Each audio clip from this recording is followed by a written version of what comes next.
Real estate markets don't exist in a vacuum, and this is critically important when you're putting together a syndication or a fund to make sure that you can provide your investors the kind of returns that you've told them all along that you can get them. My name is Tilden Moschetti, and in this video, we're going to go through those macro market tracking trends to keep an eye on to make sure that you are successful and can deliver.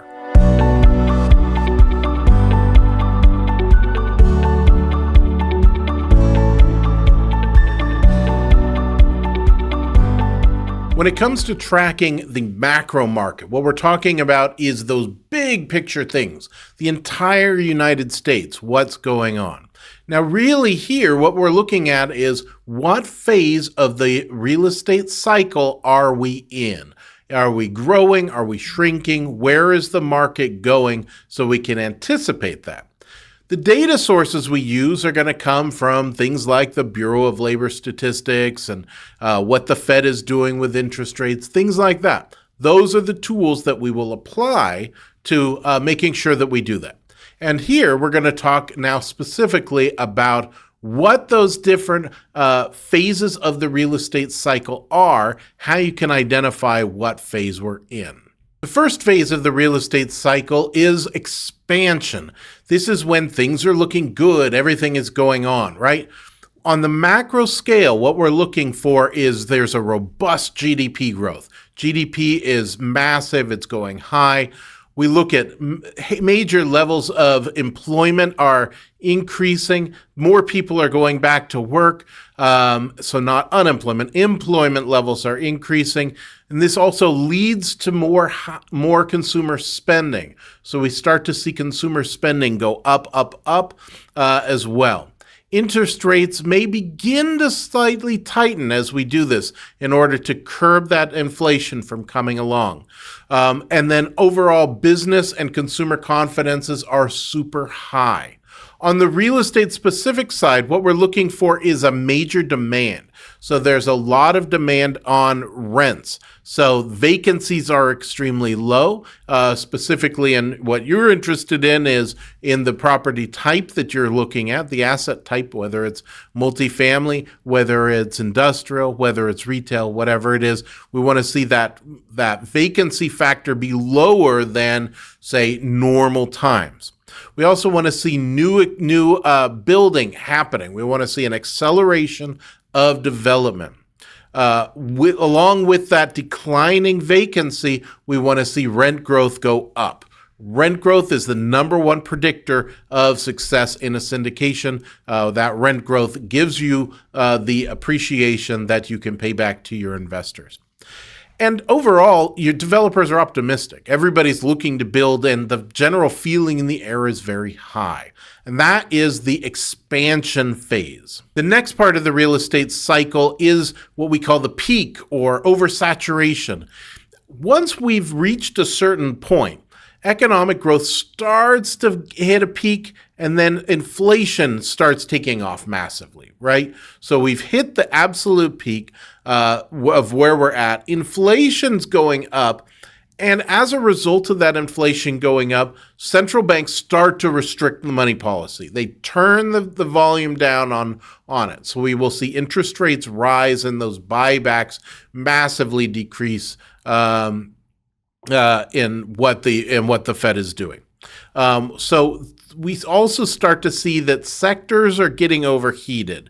So we start to see, this kind of turbulent times in pricing or in rents or something like that. In the real estate specific side, we start to see the demand and supply reached kind of an equilibrium. We're not seeing any decreases in the amount of vacancy, but we're not seeing any massive increases. It's just started to level off. Rents growth is not happening really at all. It's kind of plateaued, rents being where they're at. New construction is probably still continuing with developers who came in late. So they're still developing and they're still trying to get it done. So relying on new development is not really the best indicator. Now, as vacancy starts to stabilize, overbuilding starts to begin, and that's what leads to this oversupply, because we've got this backlog of developers, right? We've got 12 to 18 months that these developers have been working on it. If they got in late cycle, and there's 6 months of good times, and now it's starting to be over, they're in that oversupply period. So we see then rents start to come down. And as rents start to come down, that's what transitions us into the next cycle. The third part of the real estate cycle is the slowdown or the recession. This is after that oversupply. And so right now we've got way too much stuff being built. There's not the demand for it. And so what does a property owner want to do? They need to decrease rents to improve their vacancy. It's better to have a property with collecting less rent than collecting no rent at all, right? So that's what they're going to be doing. On the macro scale and the countryside scale, economic activity is slowing down. GDP starts to turn negative. We see that inverse of the yield curve happening. So employment levels are starting to decline and consumer spending starts to go down and consumer confidence starts to go down. At this point, central banks are probably thinking about, well, we need to at least stop raising interest rates and probably turn the volume back up just a little bit.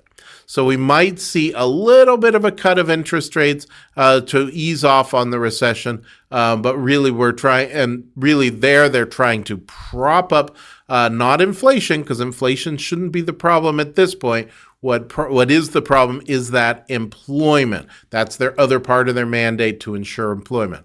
So as employment starts to go down, they're probably starting to maybe cut interest rates in order to keep employment higher.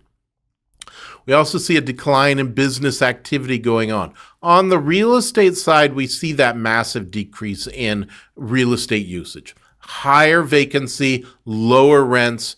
There is a negative rent growth most of the time, or at least stagnant, right? At least rent isn't growing, it's staying the same. Construction just basically slows, and you may see some developers just freeze all their development activity entirely. Property values are starting to decrease and soften. The selling time of properties starts to get longer and longer and longer, and generally cap rates start going up. The fourth part of the cycle that leads us into is the trough. So that's when recovery starts beginning. So once we've bottomed out, once we've hit that economic activity at its lowest point, that's when this cycle starts taking place. We've got super high unemployment, but layoffs start to slow, which signals, well, maybe a recovery is coming. Central banks are probably freaking out right now, and they're starting to shift that interest rate lower to try and get the employment levels back up as well. Consumer confidence is basically pretty low. It's near the bottom, but maybe it's starting to improve just slightly. On the real estate side, we see property values are at their lowest level that they're going to be. High vacancies are there, but we start to see some absorption happening. So we might start to see some of the vacancy rate go down just subtly. This will eventually lead into the period where we're expanding. So we might just see that little bit of a bottom starting to come up. Now, actually, construction is minimal at this point, but what developers are doing is they're acquiring land or projects to develop. This is generally when they try to come in and start working on their entitlements, because they know what's coming in that next cycle, and they want to prime it so that they can do it then, be done by right before that peak.